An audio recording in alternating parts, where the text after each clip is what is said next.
ಜನಗಳು ಯಾವಾಗ ನೀವು ಉದ್ಧಾರ ಆಗಬೇಕು ಅಂತಂದರೆ ಹೇಳ್ತಾ ಇದ್ದೀನಿ, ಯಾರ್ಯಾರು ವಾಹಿನಿ ನೋಡ್ತಾ ಇದ್ದೀರಾ, ಕರೆ ಮಾಡ್ತಾ ಇದ್ದೀರಾ, ಉದ್ಧಾರ ಆಗಬೇಕು ಅಂದರೆ ಜ್ಯೋತಿಷ್ಯ ಕಲೀರಿ. ಯಾವ ಥರ ಉದ್ಧಾರ ಆಗಬೇಕು ಅಂದರೆ ಆರ್ಥಿಕವಾಗಿ ಉದ್ಧಾರ ಆಗ್ಬೋದು ಜ್ಯೋತಿಷ್ಯ ಕಲಿತಾಗ. ಸುಮ್ಮನೆ ಅಲ್ಲಿ ಇಲ್ಲಿ ಕೈ ಹಾಕಿ ನಾವು ದುಡ್ಡನ್ನು ಹಾಳು ಮಾಡ್ಕೊಳ್ತಕ್ಕಂಥದ್ದನ್ನು ತಡೆಗಟ್ಬೋದು. ಗೊತ್ತಿಲ್ಲದೆ ಇರತಕ್ಕಂಥ ಜಾಗದಲ್ಲಿ ಹೋಗಿ ಬಿಸ್ನೆಸ್ ಮಾಡ್ತಕ್ಕಂಥದ್ದು ತಡೆಗಟ್ಬೋದು. ವೈವಾಹಿಕ ಜೀವನದಲ್ಲಿ ಏನಾದ್ರು ಸಮಸ್ಯೆ ಇತ್ತು ಅಂತಂದರೆ ಅಲ್ಲೂ ಕೂಡ ಸರಿ ಮಾಡ್ಕೋಬೋದು. ಫಸ್ಟೇ ತಿಳಿದಾದ ಮೇಲೆ ಸರಿ ಮಾಡ್ಕೊಂಡ್ರೆ ಒಳ್ಳೆಯದು. ಹಾಗೆ ಕ್ರಿಸ್ಟಲ್ಸ್ ಬಗ್ಗೆ ಕೇಳಿ, ಕ್ರಿಸ್ಟಲ್ಸ್ ಹಾಕ್ಕೊಳ್ಳಿ. ಸರ್ ನನಗೆ ಕೆಲಸದಲ್ಲಿ ಸಮಸ್ಯೆ ಆಗಿದೆ ಅಂತ ಹೇಳಿದ ತಕ್ಷಣ ಒಂದು 3 ಕ್ರಿಸ್ಟಲ್ಸ್ ನಾವು ಸಜೆಸ್ಟ್ ಮಾಡ್ತೀವಿ.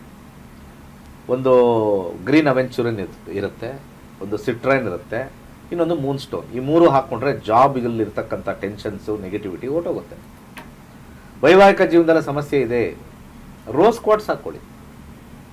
ಮನಸ್ಸು ಹಗುರ ಆಗುತ್ತೆ, ಮಾನಸಿಕ ಸಮತೋಲನ ಬರುತ್ತೆ.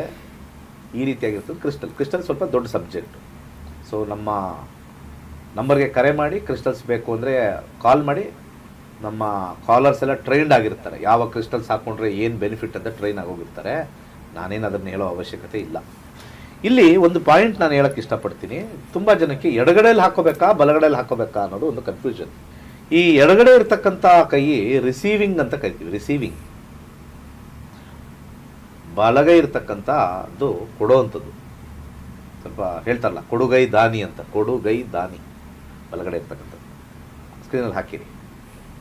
ಈ ಸೂರ್ಯ ಕೊಡ್ತಕ್ಕಂಥದ್ದು. ಆದರೆ ಯಾರ್ಯಾರು ಕೊಡಬೇಕು ಅಂದರೆ ಸರ್ ನಾವು ದುಡ್ಡನ್ನು ಕೊಟ್ಟರೆ ಹೊಟ್ಟೋಗುತ್ತಾ? ನೋ.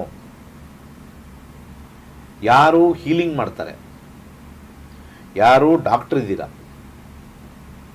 ಯಾರು ವ್ಯಾಪಾರದಲ್ಲಿದ್ದಾರೆ, ಅಂದರೆ ಪದಾರ್ಥಗಳನ್ನ ತೊಗೊಂಡು ಕೊಡೋದು, ಅಂದರೆ ಯಾವುದೋ ಒಂದು ನೋಡಿದ್ರು ಅದು ಕೊಡಿ ಇದು ಕೊಡಿ ಇದು ಕೊಡಿ ಅಂತಂದಾಗ ಬಲಗೈಯಲ್ಲಿ ಕೊಟ್ಟಾಗ ಅವ್ರು ವಾಪಸ್ ಬರ್ತಾರೆ ನಿಮ್ಮ ಹತ್ರ, ನಮಗೆ ಉಪಯೋಗ ಚೆನ್ನಾಗಾಯಿತು. ಆ ಕ್ರಿಸ್ಟಲ್ ಎನರ್ಜಿ ಪಾಸ್ ಆಗುತ್ತೆ ಆ ಪ್ರಾಡಕ್ಟ್ ಒಳಗಡೆ. ಯಾರು ಬರೀ ರಿಸೀವಿಂಗ್ ಎಂಡಲ್ಲಿ ಇರ್ತಾರೆ, ಕ್ಯಾಶಿಯರ್ ಕೂತ್ಕೊಂಡಿರ್ತಾರೆ, ಅವ್ನು ಬರೀ ದುಡ್ಡು ಇಸ್ಕೊಳ್ಳೋದು ಅಷ್ಟೇ ಕೆಲಸ.